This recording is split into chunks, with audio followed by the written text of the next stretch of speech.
ٹھیک ہے نا جی, ایک دفعہ وہ لوگ بھی سٹینڈ تو لینا. اگر کوئی سیاسی حکومت جو ہے وہ اس کے خلاف بات کرتی ہے, پہلے تھا ایسا.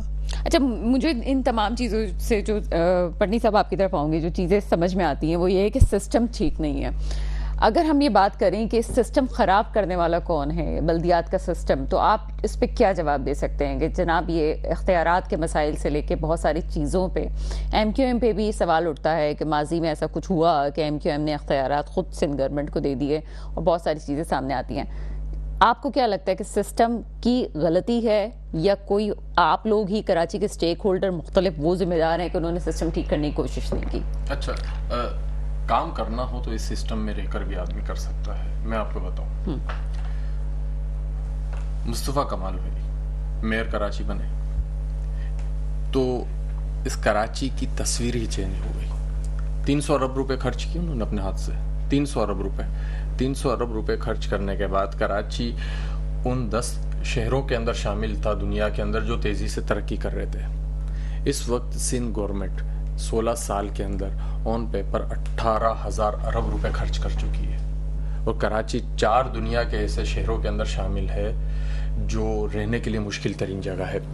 تو اب بات یہ ہے کہ سندھ گورنمنٹ کو آج نہیں تو کل اب یہ احساس ہو یا نہ ہو, شاید میں سمجھتا ہوں احساس دلایا جا رہا ہے اور احساس ہو جائے گا, ورنہ کراچی جو ہے وہ پورے ملک کو چلا رہا ہے. اس ملک کو 70% ریونیو دے رہا ہے, صوبے کو 95% ریونیو دے رہا ہے. پیپلز پارٹی کی بات کرتے ہیں, جماعت اسلامی سے پوچھیں تو وہ پیپلز پارٹی کی بات کرتے ہیں. مجھے سمجھ نہیں آتا جماعت اسلامی کیا کام کر رہی ہے اور آپ لوگ کیا کام کر رہے ہیں. اگر ہم یہ بات کریں کہ چلیں ٹھیک ہے پیپلز پارٹی آپ لوگ میئر پہ بھی اعتراض اٹھاتے ہیں, اور جہاں تک میں ان کی پریس کانفرنس دیکھتی ہوں اور ہمارے پاس جو نیوز آتی ہیں, یہ بھی کام ہو رہا ہے, وہ بھی کام ہو رہا ہے, تمام چیزیں پریس ریلیز چل رہی ہیں.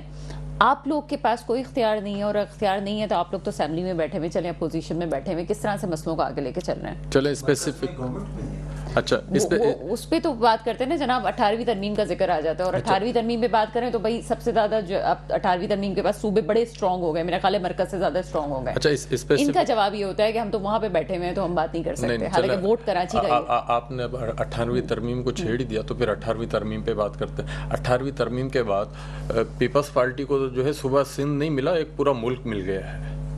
ہاں, اس وقت وزیر اعلیٰ سندھ جو ہے وہ وزیر اعلیٰ نہیں, وزیر اعظم سندھ ہے.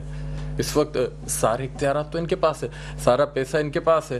بھائی جو کچھ کرنا ہے سیاہ سفید کے مالک تو وہی ہے نا اس وقت, اور کون ہے؟ آپ جماعت اسلامی سے پوچھیں, آپ مجھ سے پوچھیں, میں آپ سے کہہ رہا ہوں, مجھے 9 ماہ ہو گئے میں ایم پی اے بن کر بیٹھا ہوا ہوں, مجھے تو سندھ گورنمنٹ کی طرف سے 1 روپیہ فنڈ نہیں ملا. تو یہ جو کام ہے ترقیاتی کاموں کی, ہم جب بات کرتے ہیں جو بھی ایشو ہے وہ پیسے سے حل ہونا ہے نا, وہ ایسے باتوں سے تو حل نہیں ہونا. سر باتوں کے علاوہ بھی چیزیں حل ہو سکتی ہیں, جیسے جماعت اسلامی کے کچھ میں نے سرویز کیے تو یہ جن یوزیز میں کام کر رہے ہیں ان کے کام یہ کر بھی رہے ہیں, اپنے فنڈ سے بھی کر رہے ہیں, جنریٹ بھی کر رہے ہیں. آپ کا بھی ایک کام میں نے کل بھی اپریشیٹ کیا تھا, آپ نے اسکول ایڈoption کی بات کی تھی. اسکول ایڈoption کا معاملہ انہوں نے آپ کے ذمہ بھی دیا, کچھ چیزیں آپ کو اختیارات دے بھی دیے, اور فنڈز آپ پرسنلی جنریٹ کر رہے ہیں مختلف اداروں سے رابطہ کر کے. یہ کل بھی میں نے کہا تھا کہ میرے سامنے کی بات ہے. جب ایک معاملہ آپ اسکول ایڈoption کا حل کر سکتے ہیں تو کیا اور معاملے اس طرح سے حل نہیں ہو سکتے؟ اچھا, یہ ساری اگر ہم نے ہی کرنا ہے تو سندھ گورنمنٹ کیوں بیٹھی ہوئی ہے کہ ان اسکولوں کے اندر فنڈز بھی ہمیں خود جنریٹ کرنے ہیں, اس کا انفراسٹرکچر بھی ہمیں خود ٹھیک کرنا ہے, اس کے سارے معاملات ہم نے ہی کرنے ہیں. اچھا, سب چیزیں ہم نے کرنا ہے. تو یہ جو سندھ گورنمنٹ کے اندر جو ہمارے وزیر صاحب بیٹھے ہوئے ہیں ان کا پھر کیا کام ہے؟ ہم نے کیوں کیا یہ؟ ہم نے صرف اس لیے کیا کہ ہم نے اپنے بچوں کو تعلیم دینی ہے. ہم بھی ان پیلے اسکولوں کے اندر پڑھے ہوئے, یہ ہمارے بزرگ بیٹھے ہوئے میرے خیال میں شاید پیلے اسکول سے ہی پڑھ کے نکلے ہوں گے, بڑے بڑے لوگ. اچھا, بڑے بڑے لوگ جو ہے وہ پیلے اسکولوں کے اندر پڑھ کے نکلے. ہم کیا چاہتے ہیں لوگوں کا, میرے پاس جو میری کانسٹیٹیوئنسی, میرے پاس سینکڑوں کی تعداد میں ایسے لوگ آتے ہیں جو پرائیویٹ اسکول کی فیس جو افورڈ ہی نہیں کر سکتے.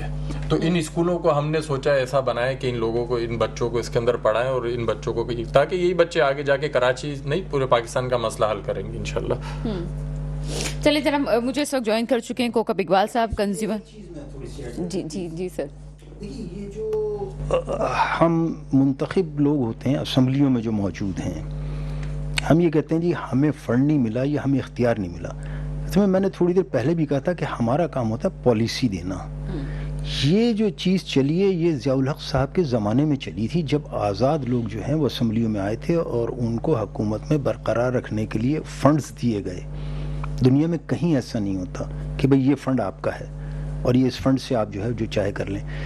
میری رائے ذاتی یہ ہے کہ اس فنڈ کو ختم ہونا چاہیے. کیوں دیا جائے؟ آپ اسمبلی میں بیٹھیں، آپ اپنا پروجیکٹ دیں وہاں پر، اس کو منوائیں، اور منوانے کے بعد جو ہے کام کرنا جو ہے وہ سول بیوروکریسی کا کام ہے کہ وہ اس کو کرے. آپ اس کی مانیٹرنگ کریں. سر مجھے تو لگتا ہے کہ جتنا یہ الیکشن کمپین میں پیسہ لگتا ہے میرے خیال ہے صرف اسی کو پورا کرنے کے لیے پیسے دے دیے جاتے ہیں. جناب ہر کسی کو 50-50 کروڑ بانٹ دو، یہ کوئی حساب کتاب نہیں ہوتا ہے. تو کسی اسمبلی کے ممبر کو فنڈز سچ وہ پیسوں کی صورت میں نہیں ملتا، وہ پروجیکٹ کی صورت میں ملتا ہے. نہیں سر 50-50 کروڑ بانٹے بھی جاتے ہیں. 50 کیا آپ پروجیکٹ کی صورت میں ملتا ہے. ٹھیک ہے، وہ پروجیکٹ جمع ہوتے ہیں اسمبلی کے اندر ہی جمع ہوتے ہیں، پھر وہ پروجیکٹ کی مد میں وہ پیسے آتے ہیں، وہ کوئی اس کو کیش پیسے. سر آپ بھی جانتے ہیں ہم بھی جانتے ہیں، یہ کوئی کھلا سچ ہے کہ جو پروجیکٹ کی مد میں پیسے آتے ہیں اس میں شاید 80% تو جیبوں میں جاتا ہے اور ٹینڈرز میں ٹھیکیداروں کی نظر ہو جاتا ہے.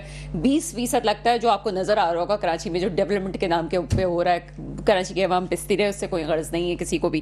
آگے چلتے ہیں جناب. مجھے اس وقت جوائن کر چکے ہیں کوکب اقبال صاحب، کنزیومر ایسوسی ایشن پاکستان. سر پروگرام میں آپ کو ویلکم کرتے ہیں. کوکب اقبال صاحب مجھے سن سکتے ہیں؟ ٹھیک ہے جناب، کچھ دیر میں ہم دیکھتے ہیں کہ لائن جو ہے ان سے ڈسکنیکٹ ہو گئی، پھر بات کرتے ہیں. آپ کی طرف آتے ہیں مسلم پرویز صاحب. اس وقت اگر ہم یہ بات کر رہے ہیں تمام چیزوں کی، تو سسٹم کی جو میں نے پٹنی صاحب سے بات کی تھی، میں آپ سے بھی پوچھوں گی کہ سسٹم خراب کب ہوا ہے، یہ کس طرح سے ہوا؟ کیونکہ ہم پہلے دیکھ رہے تھے کہ چیزیں بہتر ہو رہی تھیں، یوسیز کی سطح پہ چیزیں جا بھی رہی تھیں، پیسے بھی مل رہے تھے. یہ سسٹم کب خراب ہونا شروع ہوا؟ کون ذمہ دار ہے اس کا؟ یہ تو بہت پرانی کہانی ہے، آج کی تھوڑی ہے. آپ کی زبانی سننا چاہتے ہیں. جب 54 میں بلدیاتی انتخابات ہوئے اور پھر جو ہے وہ نہ ہونے دیے گئے اور جو ہوئے ان کو ختم کر دیا گیا، تو سسٹم تو وہاں سے خراب ہو گیا تھا. اور جب 56 کے آئین کی صورت میں انتخابات ہونے تھے جو 54 میں ہم نے بنایا، تو وہ جو ہے وہ اس وقت انتخابات نہ ہونے دیے گئے اور کچھ دوسرے لوگ آ گئے.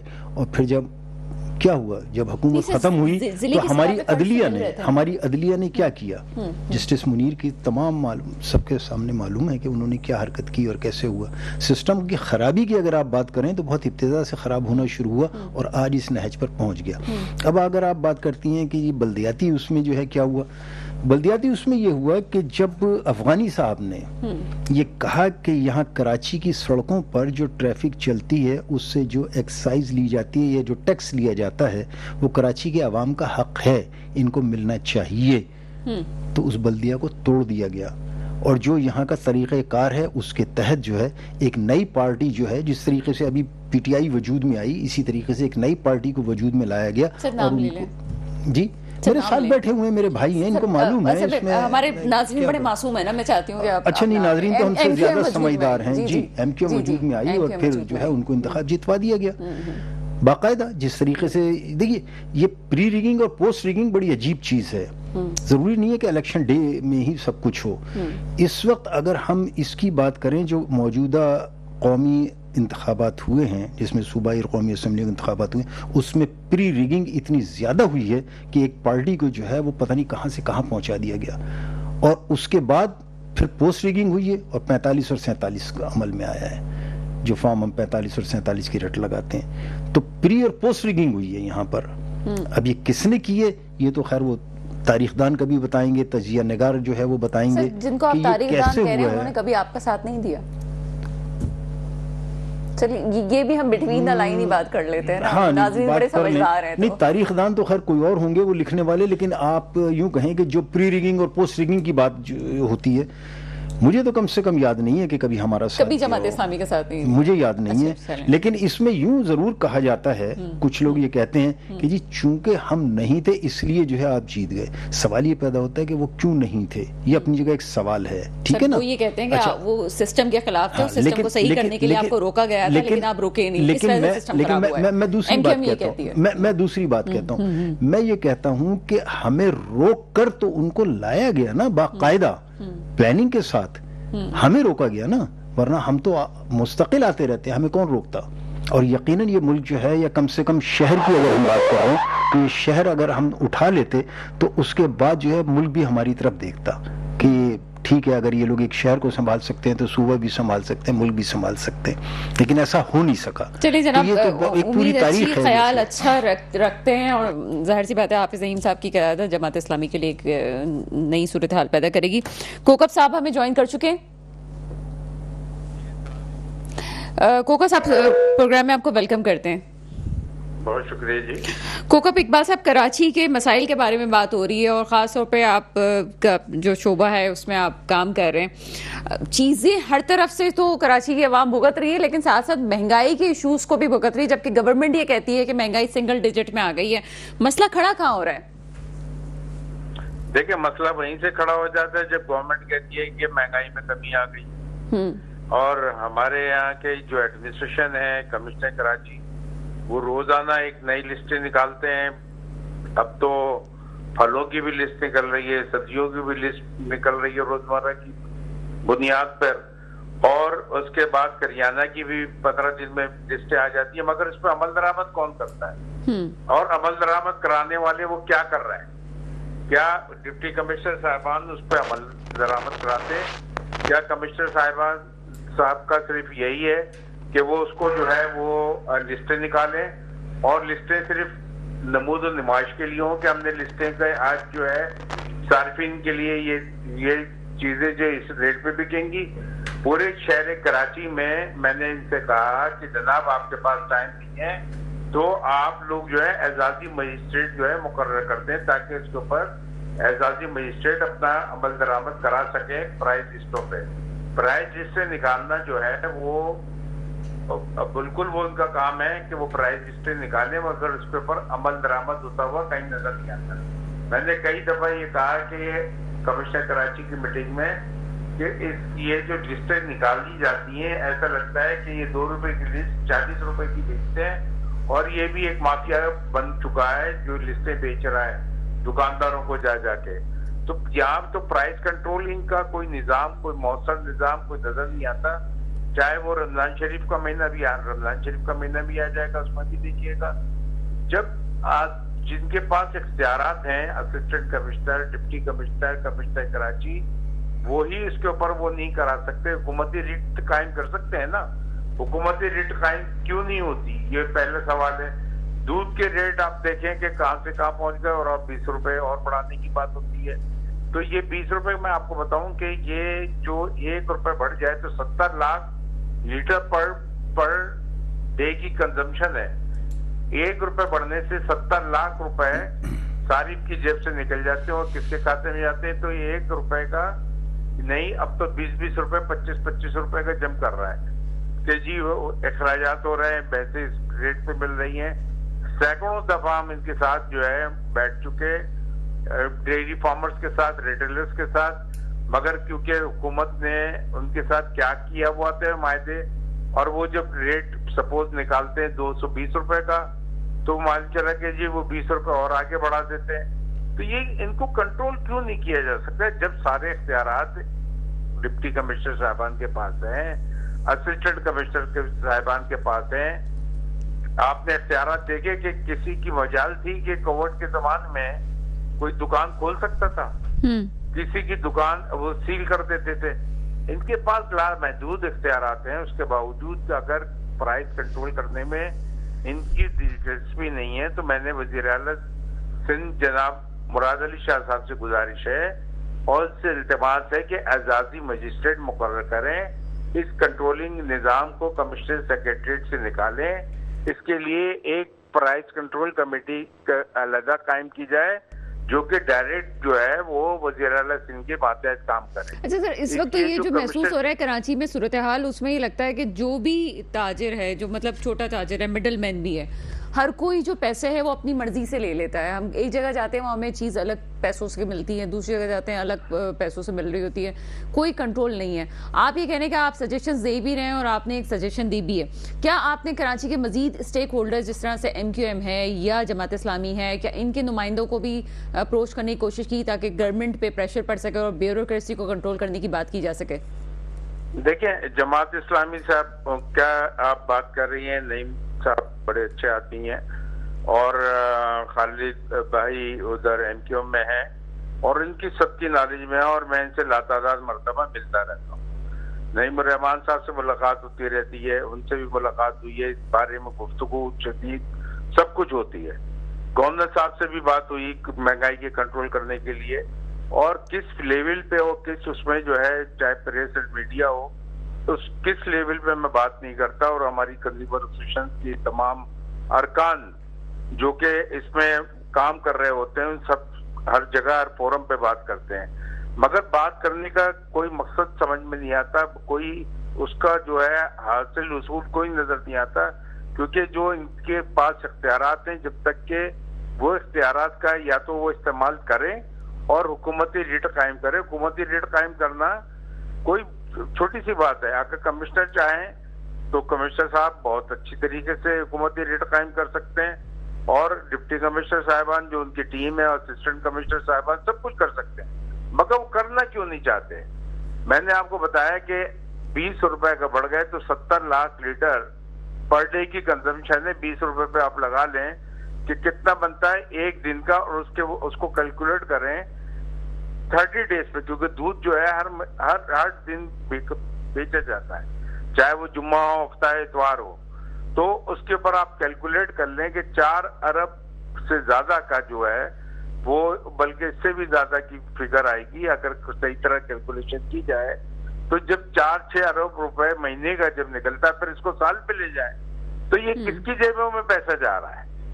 یہ کون ہے جو کہ بہت شکریہ کوکب اقبال صاحب. آئی وش کہ آپ تھوڑا سا پہلے اگر پروگرام میں ہمارے ساتھ آتے تو مزید آپ سے گفتگو ہوتی. بہت شکریہ فہیم پٹنی صاحب, بہت شکریہ مسلم پرویز صاحب, آپ ہمارے ساتھ موجود تھے. تمام چیزوں کو اگر دیکھیں اور کراچی کے مسئلے اور ملک کے مسائل کو دیکھیں, اور انٹرنیشنل گفتگو میں بات اس لیے ہم نے شروع کی کہ تمام چیزیں لنک کریں ایک دوسرے سے, کہ جب آپ ایک شخص کو متاثر کر کے پورے ملک کو متاثر کرنے کی کوشش کرتے ہیں, اور یہ بھی پری پلان چیزیں ہوتی ہیں کہ پروپیگنڈا کے ذریعے سے کیسے ملکوں کو تباہ کیا جاتا ہے اور کس طرح سے اخلاقیات کو گرایا جاتا ہے. خدا را اس پہ سوچنے کی ضرورت ہے. اور جہاں پہ ہم کراچی کے مسائل کی بات کرتے ہیں وہاں پہ لے دے کے انگلی اٹھتی ہے پیپلز پارٹی پہ. میری سمجھ سے باہر ہے کہ وہ لوگ جو کہ بیوروکریسی میں انوالو ہیں یا اس میں شامل ہیں, وہ تمام لوگ کیوں آنکھیں بند کر کے بیٹھے ہوئے ہیں؟ کیوں یہ سوال اٹھتا ہے جب کراچی کی ڈیولپمنٹ کی بات آتی ہے کہ یہاں پہ مل بیٹھ کے کھایا جا رہا ہے کراچی کو, تو کراچی پہ فنڈز بھی لگ رہے ہیں, اور پھر ساتھ ساتھ کراچی اپنا فنڈ, اپنا ٹیکس جو جنریٹ کر رہا ہے وہ پورے پاکستان کو بھی دے رہا ہے. کیوں جب یہ کھلی آنکھوں سے دیکھا جانے والا ایک سچ ہے تو اس کو کیوں یہاں پہ جب فیڈرل کی سطح پہ بھی نہیں دیکھا جاتا؟ سوال یوں بھی بنتا ہے کہ وہ پارٹی جو اپنے آپ کو MQM یہ کہتی ہے کہ جناب ہم سندھ میں اپوزیشن میں بیٹھے ہیں, جبکہ یہاں کے سندھ سے ووٹ لے کے ہی وہ اگر فیڈرل میں بیٹھے ہیں تو جناب فیڈرل میں ووٹ تو ان کو یہیں سے ملا ہے, تو وہاں پہ بھی جا کے کوئی تو بات ہو سکتی ہے. اگر 26ویں آئینی ترمیم پہ آگے بڑھ کے جناب MQM ساتھ دے سکتی ہے اور بہت سارے حکومتی معاملات میں ساتھ دے سکتی ہے, تو کراچی کے مسئلے کو جس کو وہ اپنا کہتے ہیں اور کراچی والوں کو وہ کہتے ہیں کہ ووٹ دیا ہے, کیوں یہاں کے مسئلے حل نہیں ہو سکتے؟ مسئلے حل ہو سکتے ہیں اگر ہم چاہیں تو. میرے ملک پہ وہ حکمران آئیں جو واقعی میرے ملک کے مستقبل کی حفاظت کریں. اس کے ساتھ ہی پروگرام کا وقت ختم ہوتا ہے. مجھے اجازت دیجیے گا. خدا حافظ.